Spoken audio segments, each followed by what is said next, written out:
안녕하십니까. 암호화폐 정보를 전달해드리는 닥터 비트맨입니다. 평일의 절반, 수요일도 슬슬 마무리되고 있습니다. 어떻게 오늘 하루 잘 보내셨나요? 최근 지속이 되는 암호화폐 시장의 상승세로 분위기가 상당히 좋습니다. 이런 시장의 상황 속에 많은 소식들이 나오고 있는데 오늘 하루 남은 시간도 잘 마무리하시길 바라면서 내용 바로 시작하도록 하겠습니다. 구독과 좋아요, 알림 설정 부탁드립니다. 현재 암호화폐 시장의 상황이 상당히 좋습니다. 이 비트코인의 가격이 41,700달러를 돌파하면서 다시 한번 도약을 바라보고 있는데 한때 암호화폐 P2P 거래량 1위라고 불리우던 국가가 있습니다. 바로 나이지리아인데요. 거래량이 1위로 불리울 만큼 활발한 거래가 이루어지던 국가에서 과연 무슨 일이 있었던 것일까요?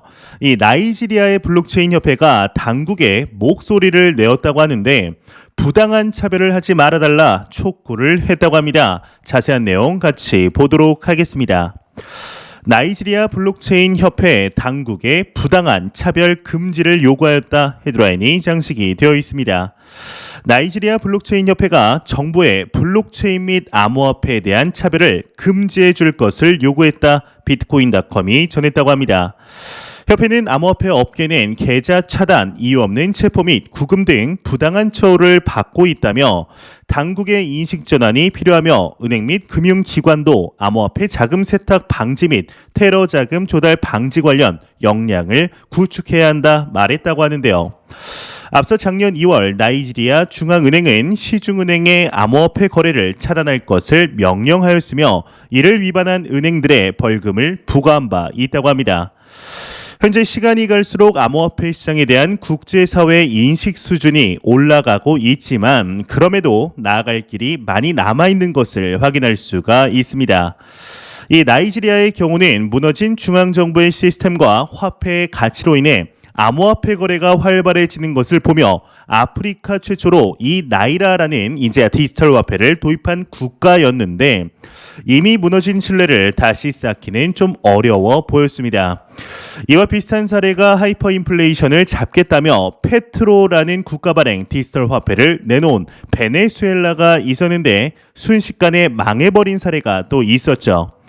이러한 이제 아프리카 등 제3세계 국가들에서 여전히 암호화폐 거래가 활발해지고 있는데 과연 이를 막는 것만이 능사일지 또한 막을 수는 있는 것인지 충분히 지켜보아야 하지 않을까 싶은데요. 이러한 소식과 더불어서 최근 진행이 되고 있는 암호화폐 시장의 상승세 속에 투자자분들의 투자 심리가 상당히 올라간 것을 확인할 수가 있는데요. 이에 이러한 반등세가 일시적일 수도 있다는 분석이 나왔다고 합니다. 과연 이에 대한 근거가 무엇일지 같이 한번 보도록 하겠습니다. 분석, 비트코인 평균 펌비가 작년 말부터 하락세를 나타내고 있다. 반등은 일시적일 수 있다. 헤드라인이 장식이 되어 있습니다. 선물 마켓 데이터를 보면 비트코인 가격 회복은 일시적일 수 있다고 코인게이프가 진단을 했다고 합니다. 블록체인 분석 기업 카이코의 경우는 비트코인 무기한 선물 마켓에서 가격 상승 베팅 수요는 거의 찾아볼 수 없다고 전하였는데 바이낸스, 비트맥스, 바이비트, 데리비트, FTX 등 이제 5개 파생 상품 거래소 평균 펀딩비가 2021년 말부터 계속해서 하락 중이다. 비트코인뿐만 아니라 이더리움 펀딩비도 2개월 최저치를 기록했다. 미디어는 기술 차트를 보면 이제 비트코인은 짧은 반등 후에 조정을 받을 수 있다 전망을 했다고 합니다. 이러한 다소 부정적인 전망 또한 나왔지만 암호화폐 시장의 유명 애널리스트이죠. 이 플랜비의 경우는 현재 최고의 매수 기회가 왔다는 견해를 내비추었습니다. 과연 어떠한 근거로 이야기를 하는 것일지 같이 한번 보도록 하겠습니다. 플랜비, 비트코인 모든 지표 긍정적 강세론자들에겐 최고의 매수 기회다 헤드라인이 멋지게 장식이 되어 있습니다. 암호화폐 전문 미디어 데일리 호들에 따르면 비트코인 가격 예측 모델 스톡투플로우 모델을 고안한 유명 애널리스트 플랜비가 최근 한 유튜브 채널에 출연하여 블랙스완을 배제한다면 모든 지표들이 비트코인 강세를 가리키고 있다. 강세론자들에게는 지금의 가격대가 최고의 매수 기회라고 말했다고 합니다. 이와 관련하여 그는 문보이 근거 없이 이제 무조건 강세론을 펼치는 사람이라고 불릴 위험이 있지만 이 스톡투플로우 모델과 온체인 지표, 거시뉴스, 비트코인을 채택하든 이제 국가의 증가 추세 등 모든 것들이 긍정적이다. 비트코인의 이제 본격 상승장을 알리는 신호로 선물 마켓의 프리미엄을 주시하고 있다 설명을 했다고 합니다. 현재 전혀 상반되는 두 개의 분석을 보았습니다. 확실히 이제 플랜 B의 말대로 비트코인의 주소수는 사상 최대치를 가리키고 있으며 국제사회가 암호화폐 시장을 바라보는 시각들을 전반적으로 바라보았을 때 상당히 긍정적인 측면인 것이 사실입니다. 이러한 것들이 모인다고 해도 누구나 이제 상승할 것이다 라고 생각할 때는 참 오르지가 않죠. 그 누구도 예측하지 못할 때 갑작스럽게 상승하는 모습을 암호화폐 시장은 참 좋아하는 것 같은데요. 비트코인의 가격을 기준으로 5만 달러에 다시금 도달하는 날을 기대해 보도록 하겠습니다. 이러한 소식과 더불어서 이제 과거부터 암호화폐 시장을 유달리 거부하던 한 국가가 있었습니다. 바로 신사의 나라라고 불리우는 영국인데요. 이 영국의 경우는 세계 최대 암호화폐 거래소이죠. 바이낸스에 대하여 운영 중단 명령을 내릴 뿐만 아니라 이제 암호화폐 광고 또한 금지를 하는 등 다소 부정적인 기조를 보여 왔었습니다. 하지만 최근 들어서 글로벌 트렌드를 드디어 깨달은 것인지 합법화 영역으로 끌어들이기 위해 이번 4월 암호화폐 규제안을 발표할 계획이라는 발표를 하게 되었는데 이에 오늘 하나의 소식이 나오게 되었습니다. 일단 내용 같이 보도록 하겠습니다. 영국 금융감독청 디지털 자산 규제 관련 임시 책임자 임명하였다 헤드라인이 장식이 되어 있습니다. 암호화폐 전문 미디어 더 블록에 따르면 영국 금융감독청의 경우는 최근 디지털 자산 규제를 위해 임시 책임자로 내부 인사인 빅토리아 맥로린을 임명한 것으로 전해졌다고 합니다. 지난 10년간 영국의 FCA에서 근무한 빅토리아 맥로린은 앞서 암호화폐 디지털 자산 시장 감독관을 역임한 바 있다고 하네요. 현재 규제에 관련하여 임시적으로나마 책임자를 임명했다는 것은 최대한 빠른 시일 내에 디지털 자산 시장에 대한 규제안을 내놓을 것이라는 시그널로 충분히 받아들일 수 있을 텐데 과거의 영국이 보여주었던 단호했던 기조와는 달리 다소 긍정적인 입장으로 선회한 것을 확인할 수가 있습니다. 이러한 국가들의 손에 물결이 하나씩 모이게 되는 데에는 암호화폐의 본질적인 가치가 여러 상황들에 맞물려 빛이 나고 있기 때문인데요. 이 중간 브로커들 없이 인터넷만으로 가치를 전송할 수 있다는 것, 이러한 기술을 우리는 먼저 선점하여 투자를 하고 있다는 것 자체만으로 상당히 가슴이 뛰는 일이 아닐까 싶습니다. 이러한 소식과 더불어서 최근 글로벌 국가들이 암호화폐 시장에 대한 관심도가 올라감에 따라 우리나라 대한민국에도 영향을 미치고 있습니다. 특히나 전통 금융권들의 시장 진입세가 눈에 띄고 있는데 이에 대한민국 1금융권이죠. 하나은행에서 새로운 소식이 나왔습니다. 디지털 자산 투자 서비스 기업과 협업을 맺었다고 하는데 자세한 내용 같이 보도록 하겠습니다. 하나은행 업라이즈 디지털 자산 분야 협업하였다 헤드라인이 장식이 되어 있습니다. 연합뉴스에 따르면 하나은행이 디지털 자산 투자 서비스 기업인 업라이즈와 전략적 업무 협약을 체결했다 20일 밝혔다고 합니다. 업라이즈는 로보 어드바이저를 활용한 디지털 자산 투자 서비스 헤이비트를 운영하는 핀테크 업체라고 하는데 이번 이제 협약으로 양사는 디지털 자산 시장의 제도권 진입에 대비해 금융 비즈니스 모델 발굴과 안전한 재테크 문화 확산을 위해 협업하기로 했다고 하네요. 현재 대한민국의 금융권들에서 암호화폐 시장과 관련된 수많은 소식들이 나오고 있습니다. 이 신한은행의 경우는 국내 금융권 최초로 원화 스테이블 코인을 발행하며 해외 송금 기술을 검증할 뿐만 아니라 이 우리은행의 경우는 디지털 자산에 대한 커스터디 서비스를 진출하였죠. 국민은행의 경우는 금융권 최초로 가상자산 디지털 월렛을 개발하며 상당한 화제가 되었었는데요. 얼마 전에는 이제 많은 분들이 잘 아시겠지만 대한민국의 은행협회가 새로운 정부에게 모든 가상 서비스, 이제 모든 가상, 죄송합니다. 모든 가상자산 서비스를 허용해달라는 이야기를 하게 되었습니다. 특히나 이러한 움직임들이 주요한 이유는 우리가 진행하고 있는 암호화폐 매매와 보관 그리고 전송을 빗썸이나 업비트와 같은 거래소가 아닌 주거래은행에서 할 가능성이 상당히 높아졌다는 것인데요. 이러한 움직임들이 이제 미국에서는 단순 뇌피셜이 아닌 실제적으로 보이고 있죠.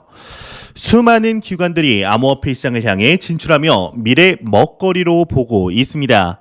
끊임없이 확장하는 이 시장의 본질을 파악하여 절대로 인생에 몇 없는 기회를 잃지 않으셨으면 좋겠습니다.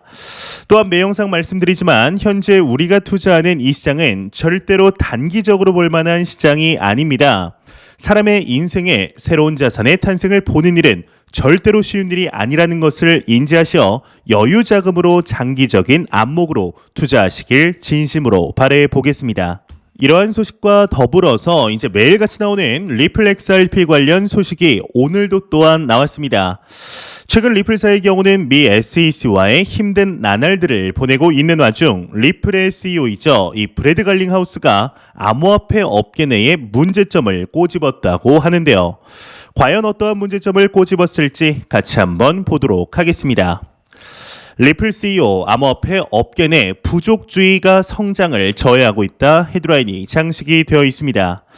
리플 CEO 브래드 갈링하우스의 경우는 최근 CNBC와의 인터뷰에서 비트코인 및 기타 암호화폐를 둘러싼 트라이벌리즘, 즉 부족주의가 업계 성장을 저해하고 있다 말했다고 하는데요. 그는 암호화폐 산업을 닷컴 시대에 비유하며 야후나 이베이가 여러 면에서 서로 달랐지만 성공을 거두었듯이 암호화폐 산업도 계속 번성할 것이라 확신한다. 실제로 나는 비트코인도 가지고 있고 이더리움도 보유 중이다. 많은 암호화폐의 상승 여력이 있다고 생각한다. 하지만 비트코인 맥시멀 리스트 등 일부 극단주의로 인해 업계 리더들이 분열되고 있다. 정부가 업계 내 조율을 제대로 하지 못하고 있다는 점은 충격적이라고 말했다고 하네요. 사실 브래드 갈링하우스의 이러한 말이 크게 다른 말은 아닌 것이 사실입니다. 비트코인만 최고다라는 맥시멀 리스트도 있으며 디파이만 최고다, 이더리움만 최고다라는 업계의 목소리가 나오는 것도 사실이죠. 얼마 전 이제 트위터의 CEO이죠. 이 잭 도시가 나는 이더리움 관련 프로젝트에는 전혀 관심이 없다라는 말에 영향을 받은 발언이 아닐까 싶은데요. 이게 하나로 뭉쳐도 모자랄 판에 이제 각자 움직이며 헐뜯는 과정들이 당연히 암호화폐 시장의 성장 저해 요소로 작용을 하게 될 텐데 이런 것들이 해소가 되기 위해서는 규제 당국의 시장에 대한 명확성, 글로벌 규제 프레임워크가 상당히 중요하겠죠. 새로운 산업 시장이 제대로 자리를 잡기 위한 기간 동안 이 잡음이 나는 것은 어쩔 수가 없다고 생각을 합니다. 확장되어가는 시장의 규모만큼 더욱 성숙해지는 시장이 되기를 진심으로 바래 보겠습니다. 안 보고 가면 섭섭하겠죠. 이제 마지막 크립토 공포 탐욕 지수입니다. 이제 전날과 동일한 27포인트를 기록하며 공포 단계를 여전히 유지하고 있습니다. 이 지수는 0이면 공포, 100이면 낙관을 의미하게 되죠. 현재 암호화폐 시장의 분위기가 상당히 좋습니다. 이제 요 며칠 지속된 시장의 성장세에 커뮤니티의 반응 또한 남다른 것 같은데 이 주식이든 암호화폐든 투자자분들이 손해를 보는 이유는 간단하다고 생각합니다. 바로 모두가 사고 싶어 할 때 매수를 하며 모두가 팔고 싶어 할 때 매도를 하기 때문이죠. 하지만 모두가 알고 있습니다. 이렇게 행동하면 안 된다는 것을 말이죠. 그렇다면 왜 이런 결과가 나오는 것일까요? 주식에 투자를 한 것이 암호화폐에 투자를 한 것이 내 의지로 한 것이 아니며 투자는 샀다 팔았다 하는 것이라는 인식이 있기 때문입니다. 누구나 투자 이야기를 하면 솔깃하게 됩니다. 좋은 정보 얻어서 단시간에 연봉만큼 벌고 더 나아가 수억, 수십억을 버는 상상까지 하게 되죠. 하지만 정말 필요한 투자에 대한 공부, 자산에 대한 공부, 경제에 대한 공부를 하는 분들은 많지 않은 것이 안타까운 현실입니다. 하지만 우리가 사는 이 자본주의 사회에서 경제 공부를 하지 않는 것은 나는 평생 일만 하겠다라고 선포한 것과 같은 말이라고 생각을 합니다. 지금의 시기에 조금 반등했더라도 계좌가 마이너스가 나 있는 것을 보면 참 답답하죠. 하지만 멀리 내다보았을 때 오히려 지금 마이너스가 나며 이를 통해 경제 공부를 놓지 않는 것이 내가 투자한 자산에 대한 펀더멘탈을 지속적으로 확인하는 것이 참 다행이다라는 생각이 들 때가 무조건 올 것이라 생각합니다. 저 또한 그랬으니 말이죠. 이 역사를 돌이켜보았을 때 가장 최적의 매수 시기는 모든 사람들이 망했다고 했을 때 이 시장이 끝났다고 했을 때가 최적의 시기였음을 우리는 머리로 잘 알고 있습니다. 하지만 또 지금의 가격에서 이제 10%만 빠져도 20%가 빠지면 시즌이 끝났다라는 말이 이제 바로 나오게 되죠. 현재 암호화폐 시장이 반등을 한다고 해도 아무리 국제사회의 관심도가 올라갔다고 해도 여전히 주변 사람 10명 중에 9명은 외면을 한 상태입니다.